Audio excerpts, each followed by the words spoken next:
Ce chant n'est pas seulement une adoration, mais aussi une supplication. Au oui et à l'amen, celui qui promet et qui réalise. Voilà, shalom encore une fois de plus, peuple de Dieu. C'est votre humble serviteur, l'évangéliste Michel Héritier Guiliboisi. Je reviens encore par devant vous, dans notre tranche d'émission Le reste et l'éternel. Et ces moments au travers desquels nous les passons en train de partager la part du Seigneur Jésus-Christ. Alors, notre thématique que nous allons parcourir tout au long de ces jours qui nous restent avec l'aide du Seigneur, ça sera intitulé « Les principes de la bénédiction de Dieu ». Nous parlerons avec l'aide du Saint-Esprit, c'est à quoi nous serons chargés, afin de faire comprendre les enfants de Dieu, que devons-nous faire, comment devons-nous nous comporter, afin de parvenir à vivre la matérialisation des bénédictions de Dieu dans nos vies. Nous essaierons de parler en large pour ce qui est des principes de la bénédiction de Dieu. Et à cela, nous allons décortiquer plusieurs passages, plusieurs points auxquels nous allons parler avec l'aide du Seigneur. Mais pour maintenant, je mérite notre attention à la première des choses, ce qui est comme le basique, le premier point auquel je voudrais parler. Pour que Dieu puisse nous bénir, ça dépend d'abord en premier lieu de la grâce de Dieu. La notion, ce qui est la notion de la bénédiction de Dieu, ça dépend d'abord de la grâce. La grâce que Dieu nous accorde. En fait, on ne peut pas se prévaloir de dire que nous sommes tellement légitimes d'être des gens qui peuvent être bénis de la part du Seigneur. Non. Et comment je peux définir la grâce? La grâce, c'est l'obtention de toutes choses que nous ne méritions pas.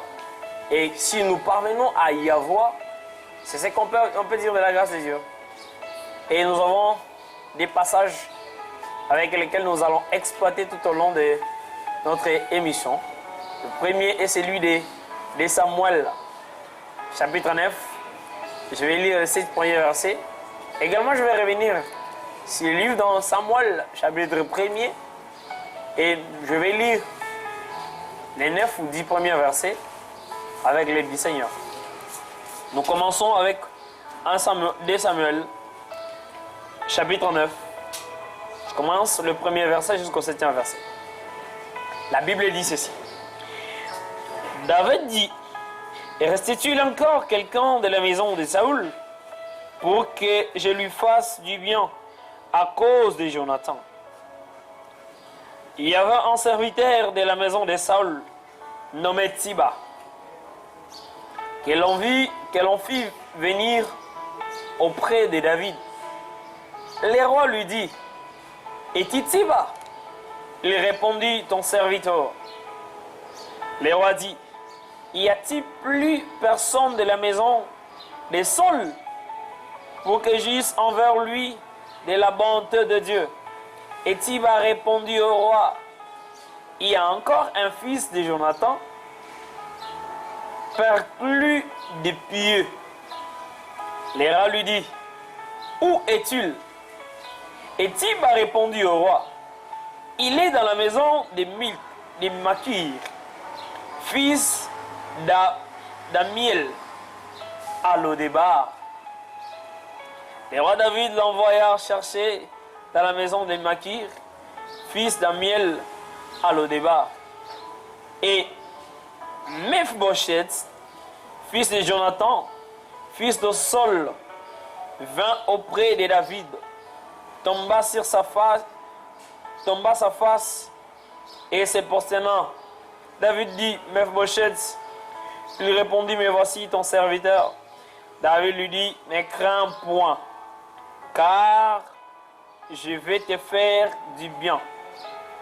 À cause de Jonathan, ton père, je te rendrai tous les restes de Saul et ton père, et tu mangeras toujours à ma table.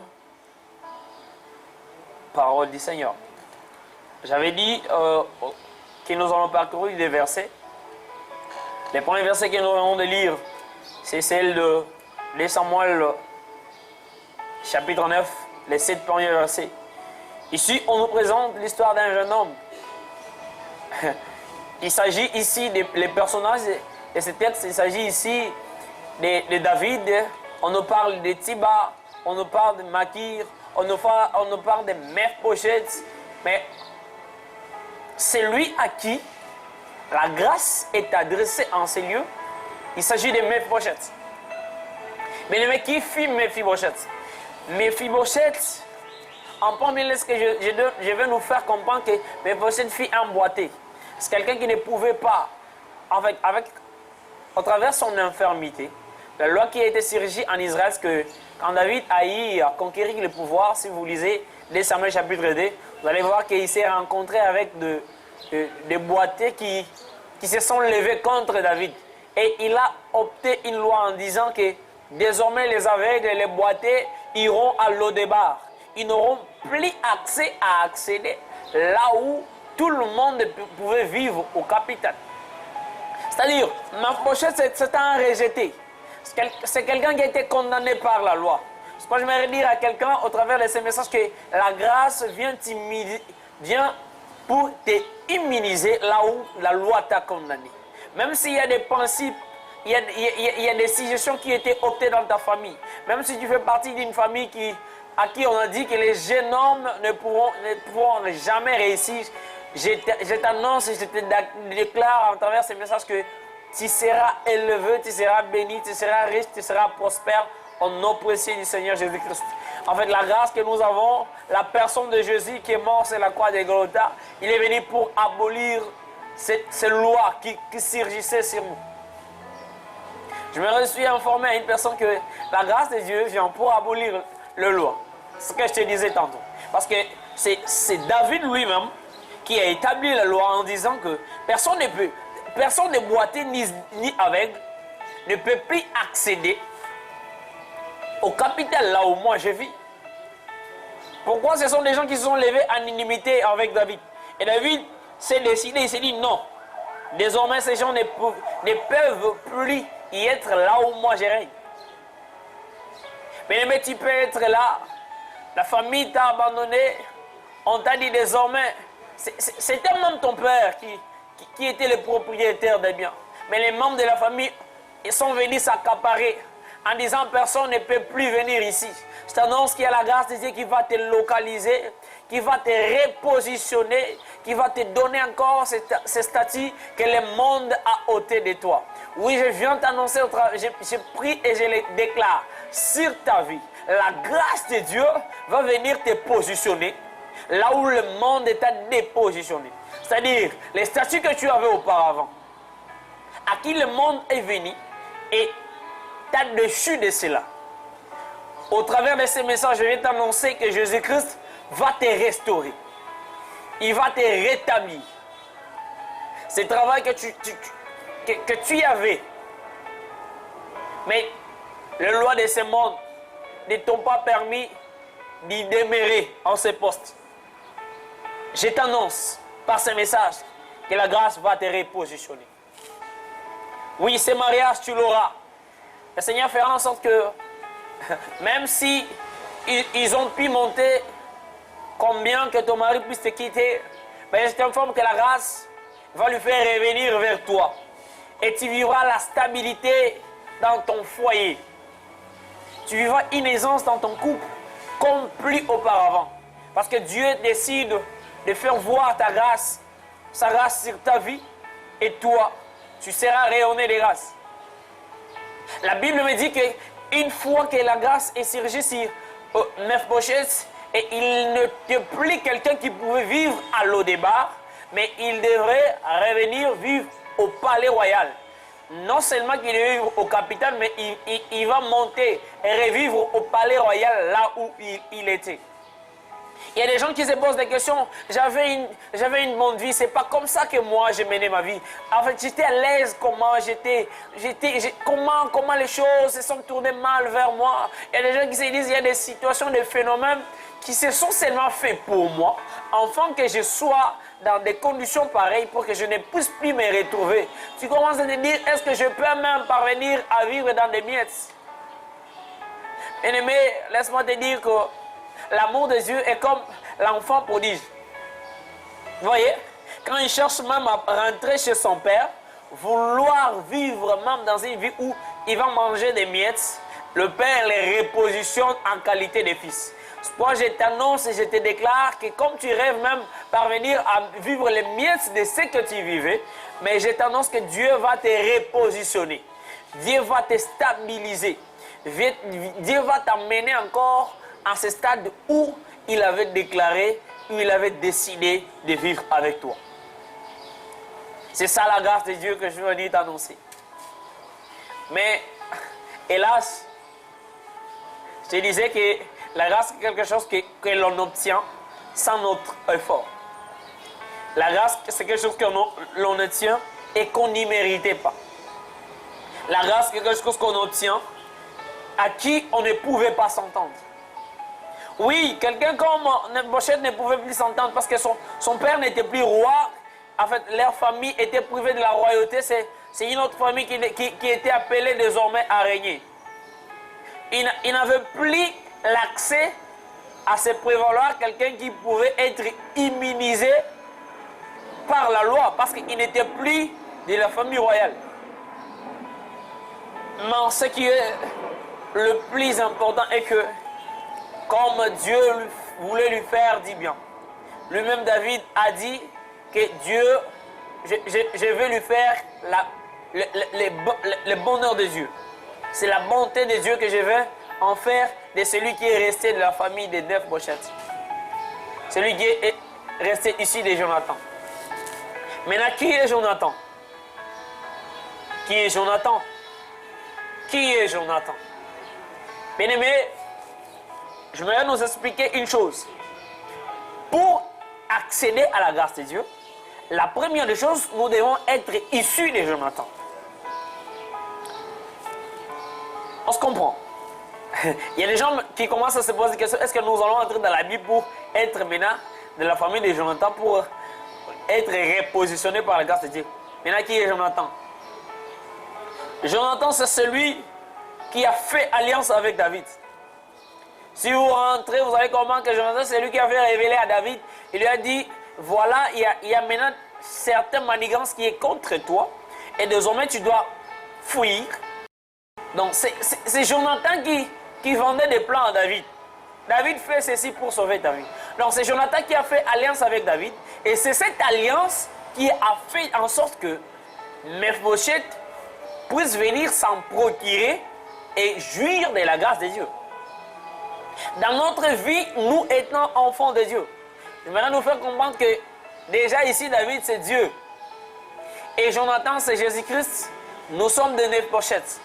Jonathan est déjà mort. Il est mort pour nos péchés. Christ a été répandu sur la croix de Golgotha pour défendre notre cause.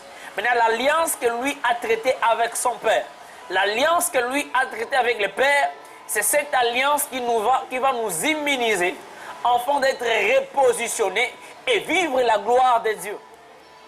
Oui, Jésus-Christ est déjà mort sur la croix pour nous. Mais la question qui se pose ici, David demande, est-ce qu'il y a encore quelqu'un qui est resté ici des sols afin que je le fasse du bien? Mais bien aimé, dit Seigneur, j'aimerais aussi nous poser cette question. Est-ce qu'il y a encore quelqu'un qui est resté ici de la christianisme avant d'être repositionné par la grâce de Dieu? Non, la grâce de Dieu n'est pas sur tout le monde.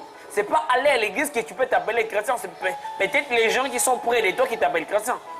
Mais je t'informe que tu ne l'es pas. Pour parvenir à être appelé chrétien, on doit voir l'ADN du christianisme en toi. Il y avait aussi des serviteurs qui étaient dans la maison de Saül. Mais ils ne pouvaient pas se prévaloir de venir par devant David, disant que comme on a vécu avec Saül, ce qui veut dire qu'on peut aussi être traité comme les gens de sa famille. Non, c'est lui qui pouvait être traité comme issu de Saül, c'est quelqu'un qui avait son sang. Vous comprenez? Donc, pour être traité comme étant ici, béni de Dieu, nous devons avoir son ADN. Son ADN, ce sont ses commandements. Ce sont les prescrits du Seigneur. Bien-aimés dans le Seigneur, pour avoir la jouissance de la grâce de Dieu, nous devons d'abord être des gens qui sont ici de la famille royale. Ça veut dire nos comportements, nos aptitudes doivent démontrer que notre ADN, nous sommes ici du Seigneur. Nous appartenons à Dieu. Notre conduite doit se démarquer avec celle des autres. Et cela va prouver que nous appartenons à Dieu. Détrompe-toi. Si tu estimes que la grâce vient comme ça, non, ça ne vient pas comme ça. Certes que David pouvait chercher quelqu'un à qui il devait faire la grâce, mais il demande, est-ce qu'il y a quelqu'un issu des familles de Jonathan? Est-ce qu'il y a encore quelqu'un qui reste dans les prescrits du Seigneur? Malgré tout ce que la technologie pouvait nous amener ou l'évolution de ce monde, est-ce qu'il y a encore des gens qui peuvent se dire que non, moi je reste dans la justice? Malgré cette corruption qui est partout, qui est devenue quelque chose qui est légalisé de tout le monde. Malgré ces moments que nous traversons, auxquels les débauches a pris l'ampleur, l'impédicité n'a plus de tabou. Est-ce qu'il y a des gens qui restent encore dans ce moment-là de concevoir la pensée de Dieu? Cet ADN du Seigneur reste encore chez qui? C'est envers toi que je viens au travers de ces vidéos pour te dire que désormais tu jouiras de la grâce de Dieu. Pour jouir la grâce de Dieu, la première chose à faire, c'est d'abord incarner l'ADN du Seigneur dans nous. Je vous dis qu'il y avait beaucoup de gens qui ont même vécu avec Saul. Ça veut dire qu'il y a beaucoup de gens qui viennent même à l'église. Mais celui qu'on cherche, c'est celui qui a l'ADN de Jonathan. Celui que Dieu cherche, c'est celui qui a l'ADN de Christ, afin qu'il puisse trouver grâce au devant de Dieu. Dieu cherche qui faire la grâce, mais cette grâce va s'imaginer à qui? Celui qui reste selon les prescrits du Seigneur Jésus-Christ. Pourquoi se livrer dans les plaisirs de ce monde? Pourquoi se livrer dans les envoûtements de ce monde et ne pas rester affermi, connecté, branché à ce que nous dit notre Seigneur? Non, on n'aura pas la grâce de Dieu. Si tu as besoin de la grâce du Seigneur, comment déjà méditer ta vie de là où tu ne suis? Je vais venir plaisanter avec toi. Je sais qu'on t'a déjà prêché de la grâce à maintes reprises. Mais ma prédication pour ce moment est venue pour te dire ceci. La grâce de Dieu, si cela vient dans ta vie, c'est pour que toi, que tu puisses te reconnaître que tu es. Cet ADN du Seigneur, si tu les gardes encore à toi, cet ADN-là, les comportements dignes de celui qui appartient au Seigneur, désormais Dieu va te faire grâce. Est-ce que tu peux commencer déjà à te repentir? Ce que je disais tantôt quand je prêchais à l'église, beaucoup de gens, ils ont des convictions qu'on les a fait comprendre par des religions en pensant que la repentance, c'est venir par devant quelqu'un et envers qui nous devons confesser nos péchés, lui dire tout ce qu'on a fait de mal et c'est ça qu'on appelle repentance. Non, c'est pas ça la repentance. C'est pas ça. La repentance, c'est une décision de se dire que non, je marchais dans le mal, désormais j'arrête et je me détourne du mal pour marcher dans le bon. Comment déjà te repentir? Et c'est là où tu auras l'ADN du Seigneur et la grâce de Dieu va s'immerger dans ta vie. Et vous voyez, quelqu'un qui a la grâce de Dieu a toujours le faveur devant les yeux des hommes. C'est ce que la Bible dit quand Joseph arrive, et il arrive devant Potiphar, il a déjà faveur devant les yeux de Potiphar. Et Potiphar constatait tout simplement la grâce de Dieu. Non, ce n'est pas Potiphar qui donnait cette autorité à Joseph. Mais il constatait seulement que toute chose qu'on met devant les mains de ces jeunes hommes progresse, ça aille de l'avant. Il a constaté, il dit non, je dois encadrer cette grâce. Malgré tout ce que la femme de Potiphar pouvait faire sur Joseph, tellement qu'il avait la grâce de Dieu, même en prison, il sera encore consacré, chef. Bien aimé, vis ta vie de consacration. Cela va te permettre à être immunisé, à vivre la grâce de Dieu dans ta vie. La grâce de Dieu. Je suis en train de parler de la grâce de Dieu. Mais il y a encore une histoire dans la Bible qui m'a tellement tiqué. C'est une histoire que nous connaissons tous. Je vais la lire. C'est en 1 Samuel chapitre 1er. 1 Samuel chapitre 1er. Je vais lire les 9 premiers versets et je vais expliquer. Ici, il s'agit de l'histoire de Anne. Vu le temps, je vous conseille de les lire. Mais vous allez comprendre que ici, la Bible nous décrit une personne qui est Anne. D'abord, au préambule, la Bible dit ceci. Il y avait un homme qui était dénommé Elkana. Elkana qui avait ses 2 femmes. Suivez-moi attentivement. Il y avait Pénina de l'autre côté et Anne de l'autre côté. Il aimait plus Anne. Comprenez, retenez cela. Il aimait plus Anne. Pourquoi? Je vais te dire le pourquoi. Et quand il vivait avec Anne et Pénina, quand ils montaient vers les montagnes, afin d'aller offrir à Dieu, la Bible me décrit qu'il donnait double portion de ce qu'il donnait à Pénina qui avait des enfants. Il donnait double portion à Anne qui n'avait pas d'enfants. Et quand je suis allé approfondir cette portion de l'écriture, ce que j'ai pu découvrir d'abord que si vous montez à fond, vous allez comprendre que Anne, c'est un nom hébraïque qui veut dire grâce. Oui, le nom de Anne signifie la grâce. Mais comment il ne parvenait pas à vivre la grâce de Dieu? Alors j'ai 3 astuces avec moi que je vais conclure. Comment activer la grâce de Dieu dans ta vie? Il y a déjà quelqu'un qui s'est demandé, moi aussi je suis comme ça, mais je vis la parole de Dieu. Je vis selon la conformité de la parole. Mais pourquoi je ne vis pas la grâce? La grâce active aussi. Il y avait une certaine Anne. Anne qui veut dire grâce. Mais Anne vit dans sa maison. Il vit avec une Elkana qui n'était même pas quelqu'un qui pouvait être concerné de quelque chose de Dieu. Mais Anne qui avait un nom prophétique ne pouvait pas se jouir de la grâce de Dieu. Pourquoi? Parce qu'il ne l'avait pas encore activé. Il devait passer dans des moments pour activer la grâce de Dieu. On va les lire. Qu'est-ce qu'a fait Anne pour activer la grâce de Dieu? La Bible dit ceci. Je commence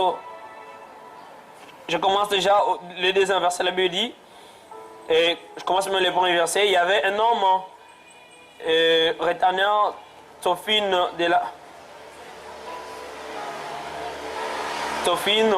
la montagne d'Éphraïm nommé Elkana, fils de Johanam, fils de Elium, fils de Tohum, fils de Tim Ephratien.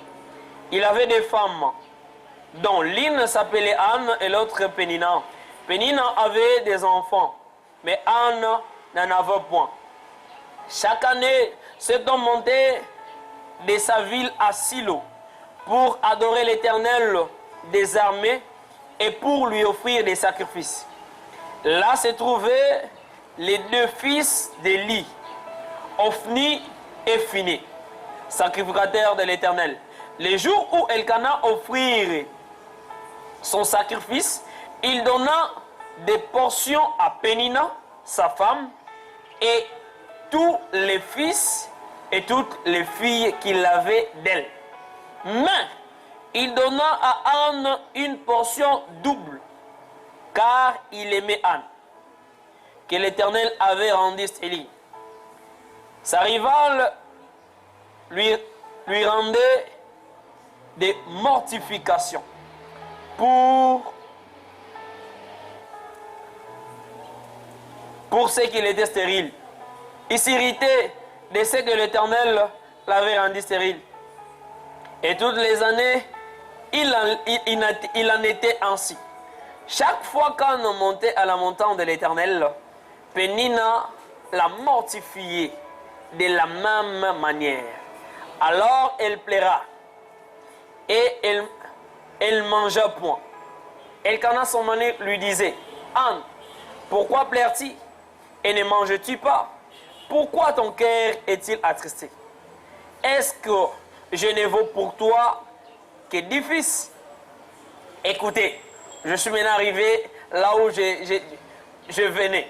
9e verset, la Bible dit ceci. Anne se leva après que l'on y mangeait et bu à Silo. Les secrétaires Élie étaient assis sur un chaise près de l'un des poteaux du temple de l'Éternel. Et l'amertume de l'âme, elle pria, l'Éternel versa de plaie.